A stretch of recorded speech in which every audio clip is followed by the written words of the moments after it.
Can you walk me through the process that you give a young person when they want to start saving? When it comes to retirement, we typically would start with understanding, do they have access to a company-sponsored retirement plan, typically a 401k, and give them guidance on how much they could defer into that plan in order to maximize a match. Typically, that might start in a 6% range. What are the biggest barriers that young savers have when it comes to putting away money for retirement?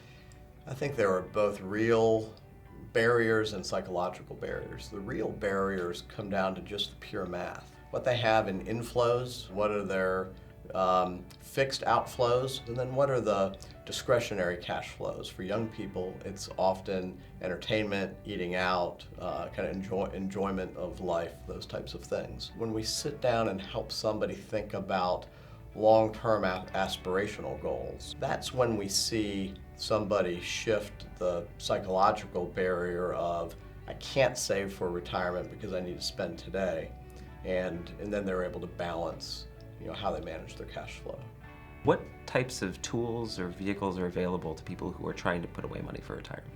Typically, we would start with company 401k. Clearly, other options exist. You may think about an IRA, traditional IRA, Roth IRA.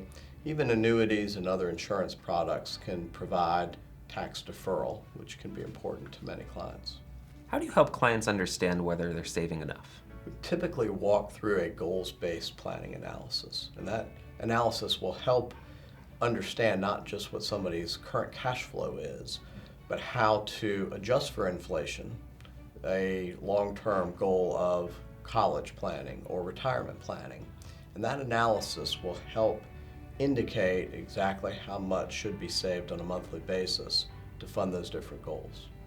What is the biggest change to retirement planning that you've seen kind of over the course of your career? So in my 28-year career, I've seen companies transition from traditional retirement plans to more of what we call a defined contribution plan, where the onus is on the employee to be responsible for the savings decisions within the 401k and then the allocation of those funds. That's been a big shift. For young people, what do they have to do differently than previous generations? I think it's important that at least on an annual basis, review their saving strategy, review their investment strategy for both their retirement and their non-retirement accounts. Oftentimes, there'll be a need to rebalance those investments much more frequently than perhaps what has occurred in the past.